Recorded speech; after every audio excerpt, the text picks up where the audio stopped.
So I have touched up the dollhouse white as well as the light gray on all of the pieces. So I'm moving on now to the floor.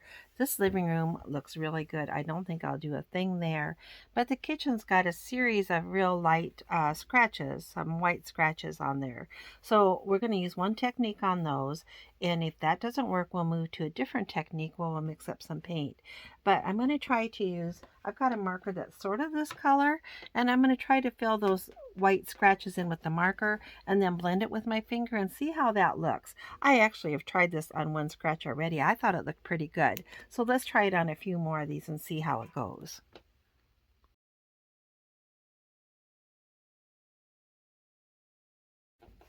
So there was a dark spot here, kind of black, and when I rubbed it, it felt like it might be on the surface. And sure enough, I got my cleaner out on my paper towel and wiped it up a little bit, and that did come off. So remember to double check those as you're getting ready to paint. Now my marker technique works pretty well. On this scratch, this quiz, it came down here and then like that. The bottom part covered well. On the top part, I can still see that scratch, so it's going to need a little more. But depending on the scratch, some of those are filling in very, very nicely. So I'm going to try all of the scratches with the marker, and then we'll go back with paint on anything that didn't fill in well. I'm pretty happy with that. Now I filled in all of the little scratches. I did all of them with that marker. And then I went back and wiped off anything that looked like you could see the marker on top of the paint too much.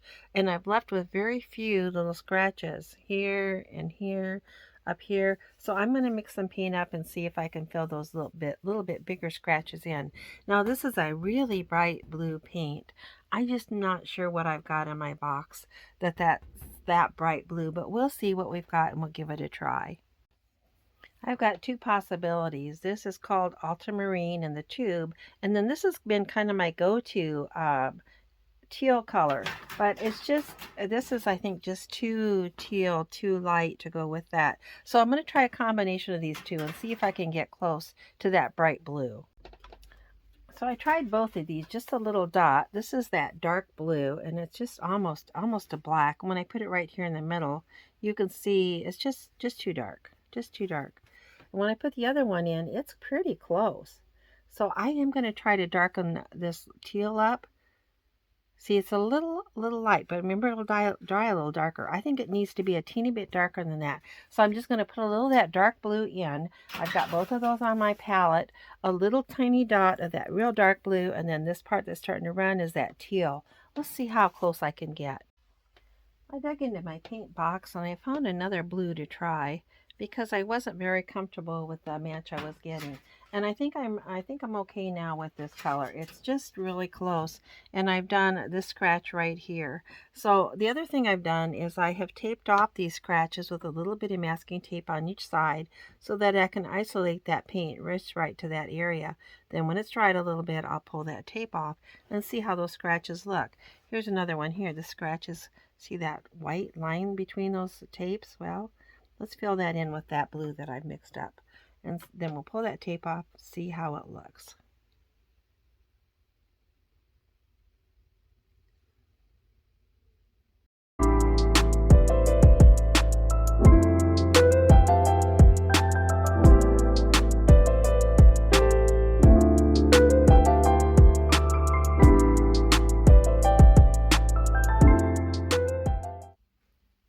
Let's pull this tape off and see how those little scratches look.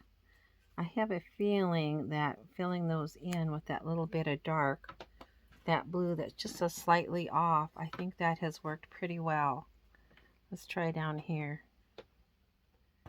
You know, when we get those scratches repaired, it's hard for you to remember what the before looked like, but you might recall at the very start this floor had quite a few scratches on it. Wow, I think that's made that one disappear. Get the rest of the tape off.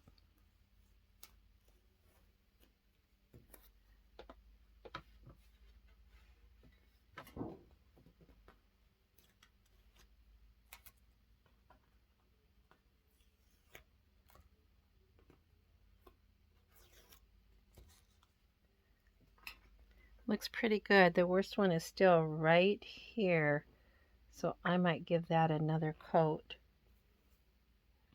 Maybe a little bit more on here, but it's looking, you know, a lot better than it did. Those scratches look a lot better. They're nearly invisible. In real life, it's just a teeny bit darker here where those scratches were, but I think it looks better than those bright white scratches looked. Okay, I've already got this taped off, the scratches taped off. This is a gray area, so I'm going to mix up. I know from experience, it's not just black and white gray, but it needs a little brown in there. It's a little bit taupe. And I'll touch those little scratches up there with that kind of a grayish taupe. And then there's a few little dots out here. I'll dot just a little bit of that paint on too.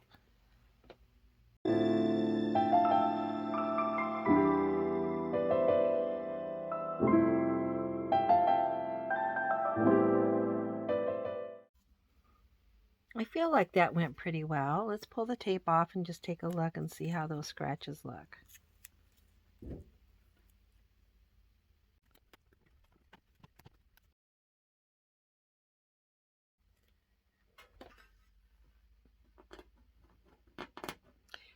I'm pretty pleased with how those look. There's still a few light scratches there, so I'm going to go back and give those another coat. And down here, I don't think I put a coat on those little bitty scratches. So let me do one more coat on those and see how it looks. Those scratches look pretty good. I am going to call this piece done. Let's move on to the next one. This piece is nearly perfect, but it has a few little light spots and scratches. That one's going to come off a little white dot. Okay, but I'm going to try to touch these up with this green pen. Now this is not a perfect match, so if I don't like that, I'll have to go back and touch it up, mix up a little bit of paint, kind of a dark olive colored paint. But let's just see. I have a feeling if I touch this gently and then smudge it with my finger, it might work well.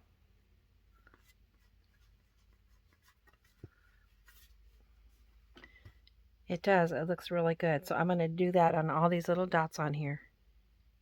You can get a nice olive color paint by using green. In this case, I've got a nice dark, almost a pine green, and then a little bit of brown with that, just to mute that down a little bit, and that will make your olive. Now this is a nice dark color of paint here on the wall, so I may need to have a little black in there, but let's see how this looks.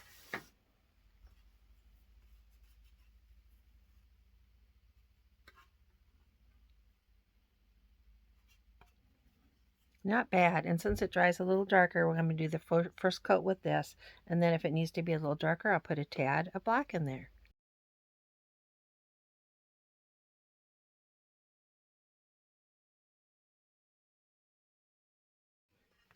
That looks really good. I'll double check it when it's dry, but I think it's going to be just right. All right, we've got two pieces left. Now this one's a little bit of a challenge. First of all, this is corroded enough, that's a little rust spot, that it feels quite rough to the touch. I'm going to sand that just a little bit to knock that back a little bit. Here and here, probably here. I use a fine grit sandpaper, and I'll just, when you see me rub just like this, that means I'm just putting a little pressure right on that tiny spot. I don't want to do too much sanding because I'll sand all these graphics off. So I'm just going to do a little teeny bit right there with fine sandpaper. You'll see me just do little bitty movements. And probably right there also. This is a fine grit sandpaper. It's 180 grit. The higher the number, the finer the grit. And see, it's just a little tiny piece, just about fingertip size. After I sand that little bit in a little tiny circular motion, you'll see me wipe it off again. And what I'll be wiping it off with is rubbing alcohol on a paper towel. And I do that because that dust, that rust, will leave some dust on there. And I want to clean that off before I paint it.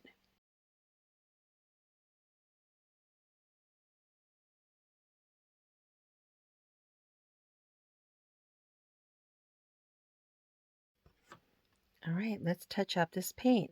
I'm going to start by getting some yellow, maybe a little red and some white. We'll make this kind of pale orange color, a little bit off yellow, and do these picture frames around here, here, here, here. Then I'll do the off-white in the background of this picture, maybe a little bit here.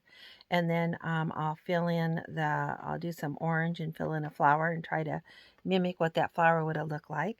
And then lastly, when I've got everything else done, I'll do some light blue, probably a robin's egg blue, which is kind of blue with a little bit of green mixed in it. And I'll touch up this little spot and right here, it's just a little bit thin. So let's get that done, and then this piece will be ready to go.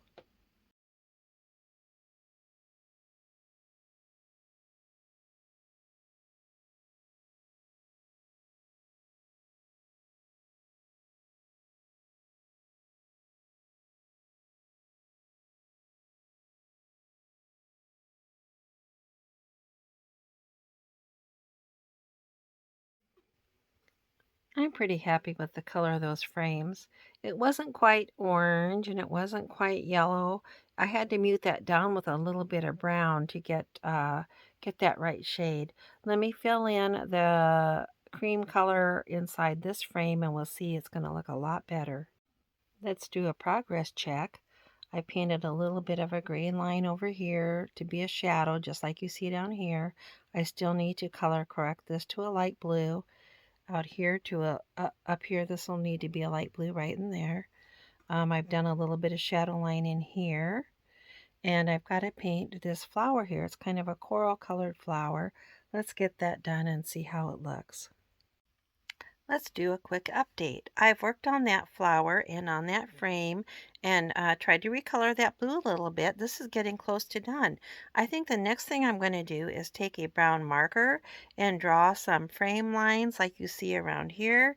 I'm going to take a brown Sharpie and add those. Now, I wasn't sure how to make that flower because most of it was gone, but I do have another one of these walls. So I got it out to see what that flower looks like, and I have made an attempt to match it, and it doesn't look too bad. It's similar in pattern. Now, this is my Judy house, and I've done a little blue touch-up here. Doesn't quite match yet, but it's getting there. But this is really getting close. Let me put that brown on there, and that might do it. I'm pretty happy with that. It looks a lot better than it did to start with, and I think it blends in pretty well. I think I will put Mod Podge at least on these small pictures to help protect that and seal that a little bit.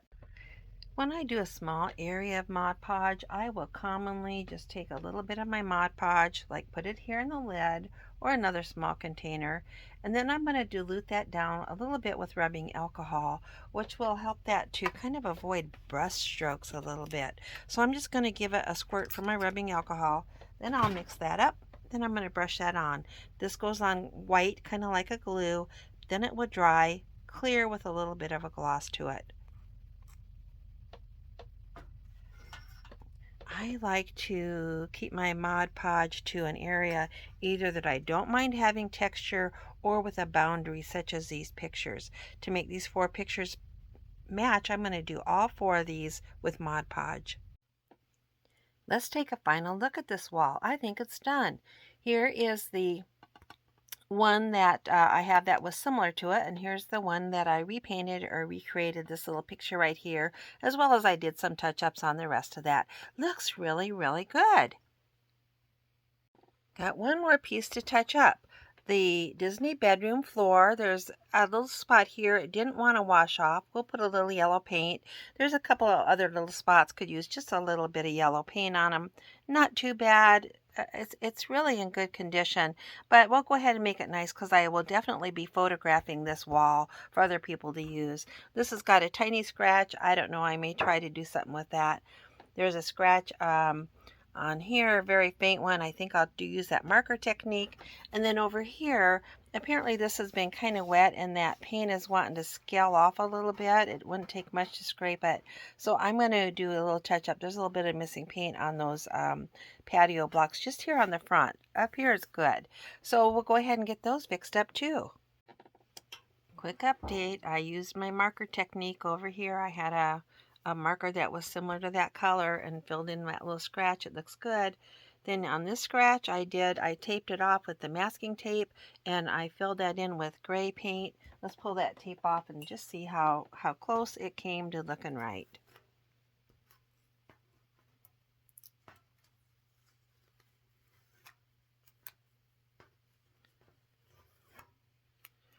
Looks pretty good. That scratch is just almost invisible.